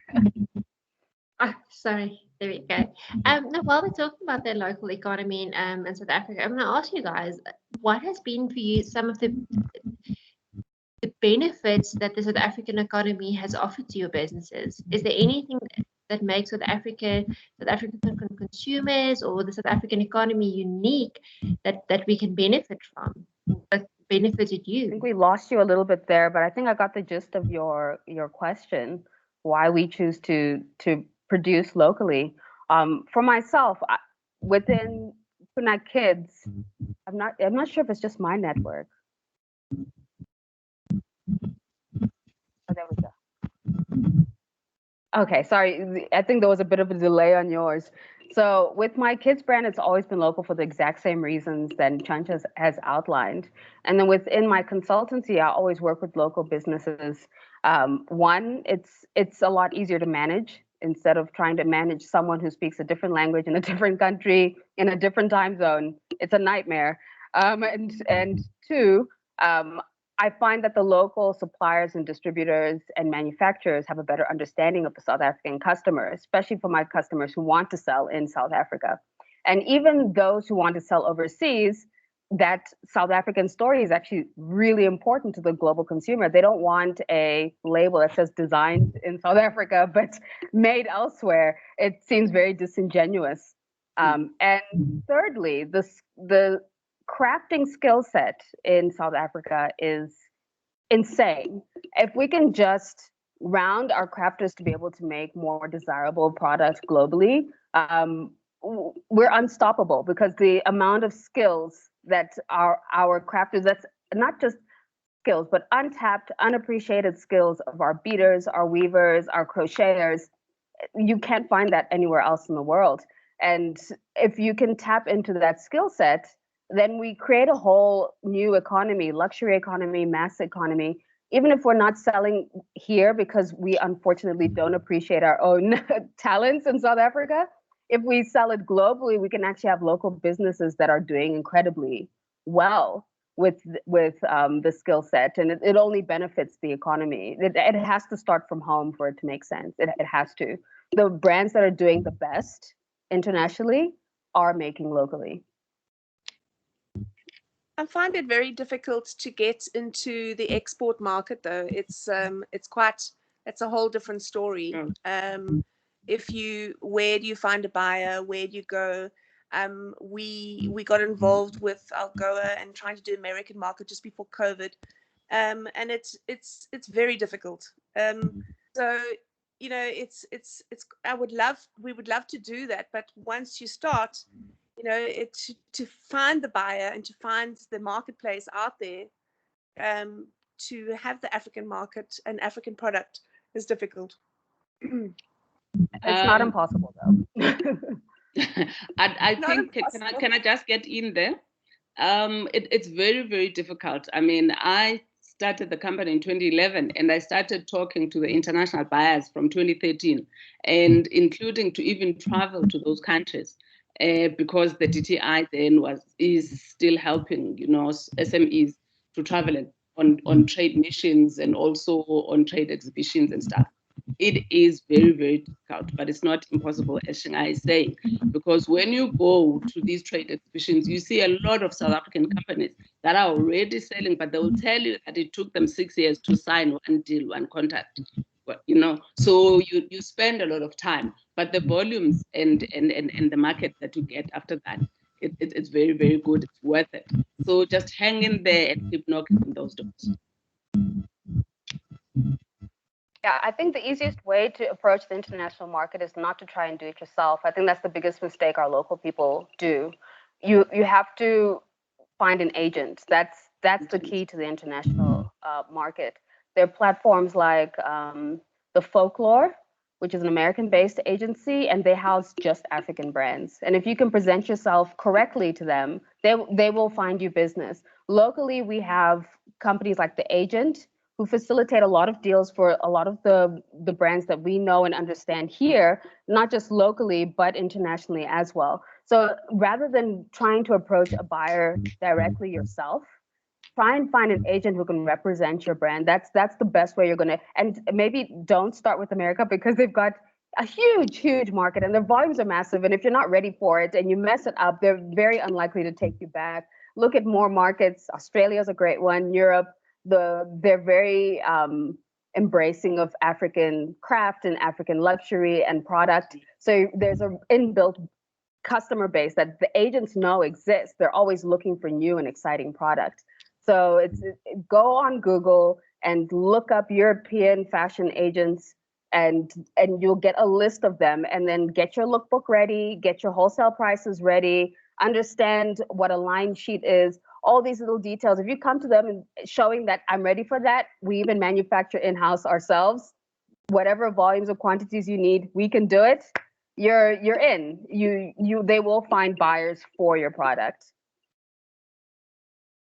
Thank you so much. Okay, we have 12 minutes left, so I'm gonna now hand over to our audience for questions. So panelists, if you can just stay online, keep your cameras on, and then if anybody has a question, you're welcome to either raise your hand or just drop it in the chat.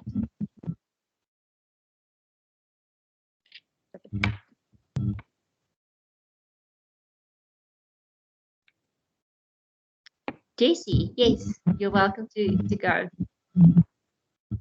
Hi ladies, hope you're well. Thank you so much for the brilliant insight that you've given all of us.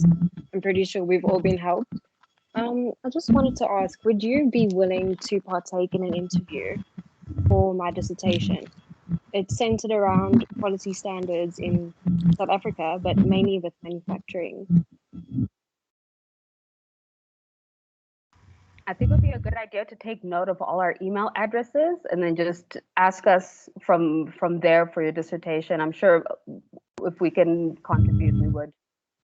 if it's a topic Yes. that you're So if there's any Okay. questions, that if any of you have any of those types of questions that you'd like to get in touch with the panelists, please email them afterwards. But if there's anything that you want to know that you think might be valuable to everybody else, then you're welcome to pose your questions.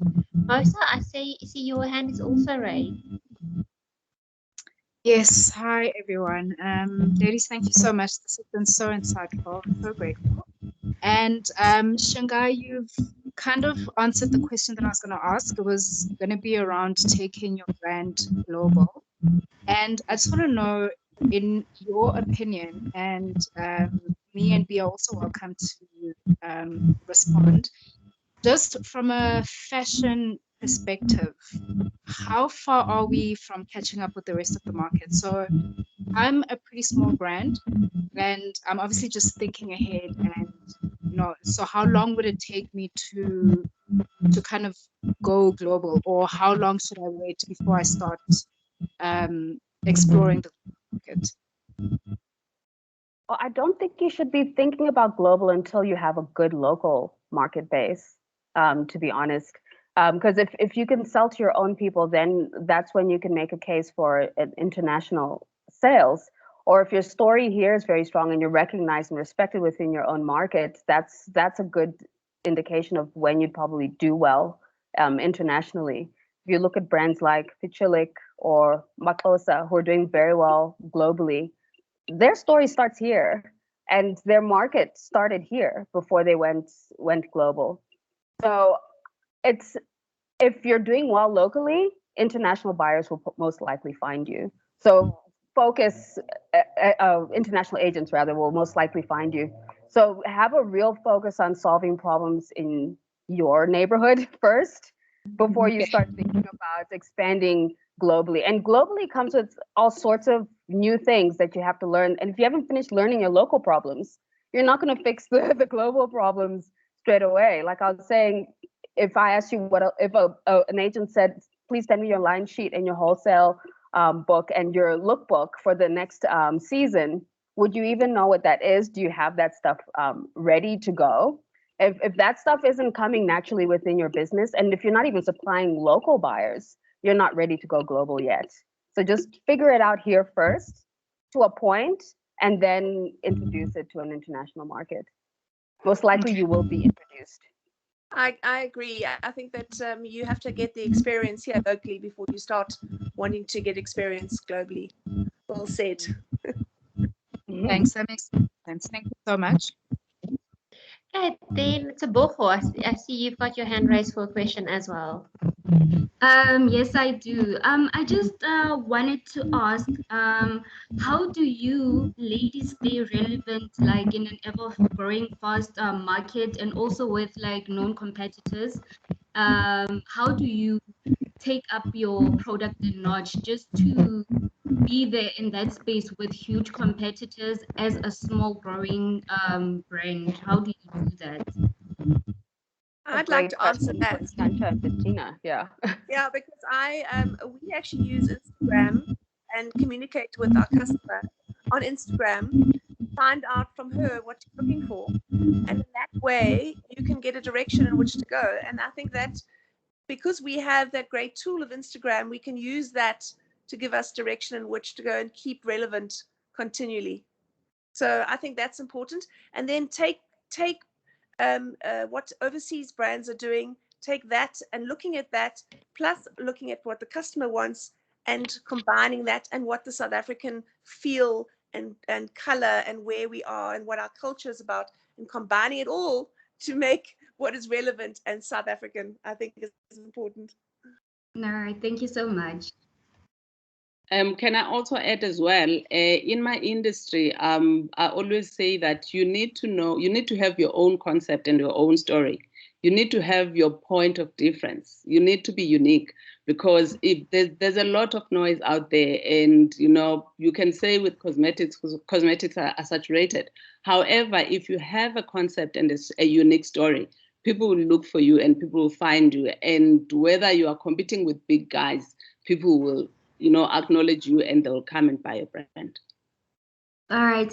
Just one last question also. I just want to know, how did you guys get over the fear of not getting it right, the first time, and just embracing the fact that you're human and you are just gonna keep on growing? So how did you guys get to that point where you're like, you know what, I'm gonna do this regardless of what happens?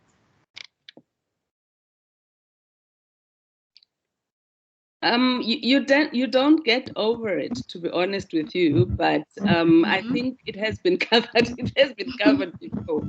You know, every day you wake up, there's a different challenge that poses a different fear. However, if you believe in your own story, if you've done enough research and you know that there's a gap in what you are doing, you know, you are able to go on. You just need to be passionate about your story and know your story, and you'll get there.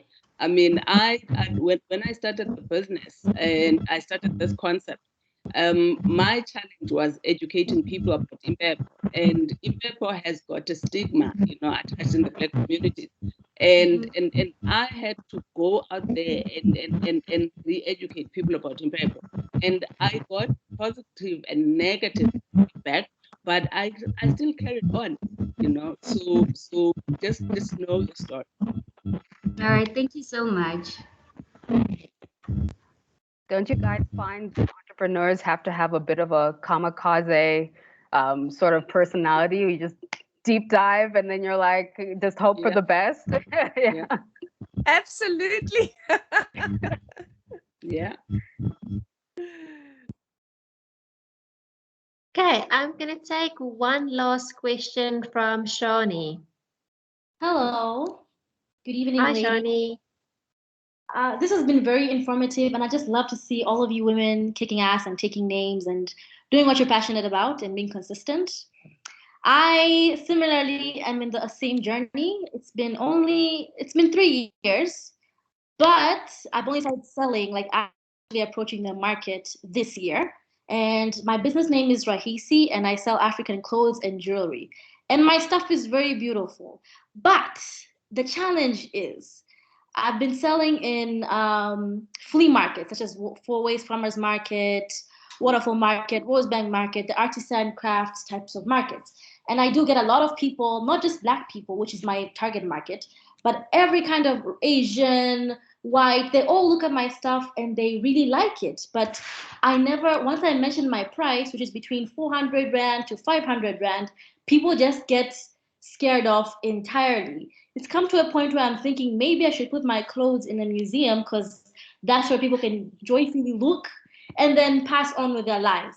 The only reason why I'm still here is because I'm very passionate about what I do. Like what you said, like the love for it keeps you going, but it defies logic to keep on going. Now, I've consistently heard this idea of having a website because maybe if I can sell online, like in physical, like with as I interact with the customer, maybe a website is the way forward. And I do have a digital presence only on Instagram. But again, my weakness is that I don't like social media. I'm a Gen Z, but I don't know. It's just not my thing. I'm in the same group as Nchansha. Um, so my question is, as a person who does not have the budget to start a website yet, because I'm still a student, and as a person who is also not so good at social media, and I can't really hire someone to do it for me yet because of my financial situation, what is the next step for me as a fashion entrepreneur? I would like to hear from all of you if possible. Thank you.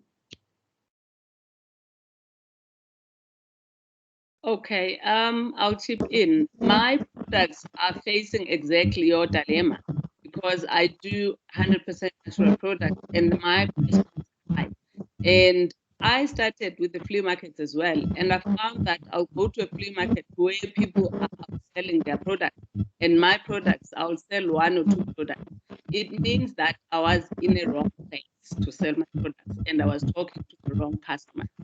So you need to find the target audience to sell that product. There's a lot of people that would love and buy your product, but they are just not at the flea market. So you need to find space to sell your products and do not change pricing because you know that pricing is based on something. You know, it's whether it's the quality, whether it's what is needed to make the product, whether it's the raw materials, and do not change your pricing what now need to change your target audience. I was Thank going you to say so the same. much. Sorry, Yeah. Shankai, there's a bit of noise coming from your mic, so I'm just going to ask you to mute when you're not speaking. Thanks. Sorry, Bettina, you go ahead. I was going to say the same thing. I think that people think when they go to a market, they're going to get something cheap. That's why we've never, ever gone to markets. We only did the HMC market once, but we have decided that markets are not our thing. And we are very, make sure that the brand is important in that we keep true to brand, and that you that price point has got the right market. So if I feel that maybe your price point at the market is not right, and you've got to find maybe boutiques or somewhere where people are going to pay more money for it, and not in a marketplace. And maybe boutiques would be the best way for you to go ahead. And I think that boutiques are something that's going to grow, because a lot of people are now wanting smaller shops. And I think boutiques are something that could grow in the future. People are not wanting to go to the Fashini and Truworths. They're liking the smaller shop around the corner. And I think in the future, we're going to have a lot more smaller stores popping up. And I think if we have the smaller ranges dealing with the smaller stores, I think there's a great future in that. So I would recommend that you start going around and marketing your brand with small boutiques. Thanks, ladies. We've run out of time, so I'm going to take one final question. Rashrika, I can see you've got a comment. Thank you so much for the responses. Bye. Thanks, Tony. Okay, Rashrika, I see you've got your hand up and you've got a question in the chat, so I know you really want to ask your question. So I'm going to give you a chance to ask your question, and then we're going to finish off the evening. Hi, everyone. Thank you for a lovely seminar. I don't know if you want me to read my question, or you can just read it out loud. Maybe Teresa can do that. I just put my hand up so that you guys were alerted. Okay, all right. I'll read your question. Okay, so Rashika says, I have two questions with regard to small business supply chains. After you found a raw material supply and manufacturer, what would be the most efficient system of transport? Does it make more sense to send the raw material supplies straight to the manufacturer of the goods, or would that be problematic? And then would you rather store and send supplies to the manufacturers as needed? So a very pragmatic question and very important. Bettina, would you maybe be able to answer this? If you send it directly to be manufactured, you have problems in saying, they will say that they never received it. If you bring it in-house, count it, and say, okay, well, this is what I'm sending out, and you do the correct packaging list to the company you're sending it to, you've got more control. If you send it from one place to another, you have less control. I find, from my point of view, it's better to have control on it. You bring it in and you take it out. Don't send it from one place to another, because then people start blaming each other and you end up with problems, and you start losing stuff along the way, and things get stolen. It's not worth it. Very good advice. Okay, and then the second part of the question with regard to cost projections. If it's difficult, and as we've learned now from Shanghai, maybe not be absolutely necessary in a business plan, how do you effectively project your sales? Bettina or Shanghai, would either of you be able to take this one? Is my mic clear now? Yes, we can hear you. Okay, Wonderful. great. Okay.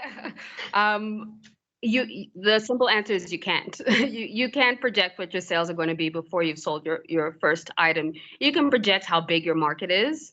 You can project how many people would potentially want to buy something from you, but you can't project what your sales are actually going to be until you've been selling for a while. That's 2 or 3 or 4 years worth of information where you can look back and say, see, from October till December are my best selling seasons. Over the last 3 years, we've made an average of XXX during this time. So I know I need this amount of stock then. So it just means that as a startup, when you start, you make as much as you can afford, see how quickly it sells, and then start just collecting information as you go. You're not going to have all the answers before you cross the start line. I'm sure Bettina would agree with that. Yeah. I agree with that, but I think that also, I think what's so important about being local is that we have now the benefit to trade. So I would recommend, if you are having a small business, you go in small, see how it sells, and trade within the sales. So if you're selling, you've got 20 units, it starts selling, make another 20. So then you've got 40, or make another 40. Because if it's selling well, you can double your sales. You know that that's going to sell. So for me, that's how we do. We go in small and you trade into the trade, if that makes any sense. So I would recommend that for anyone who's starting up. And keep track of your sales. Yes. Make notes on who is buying, where they're coming from. Well, like this is why Facebook is so successful. It's because they've got so much data. So you need to collect data for your own business. Well, Shopify is incredible. Shopify gives you so much information. If you've got your website on Shopify, it gives you a daily what you sold for the day, how many items. It even gives the customer a push button. When are you going to log in and bring that item back into the website again? So if you sell out, you can see 82 people want to have that item again. So you can even see the sizes. Oh, so, well, 434s, 636s, they all want this item. Then you can trade back into that item again. And you even got a size curve to work within. So it's such there's so many fantastic apps within the website and Shopify that can give you all this information and use it to trade into sales. Yeah.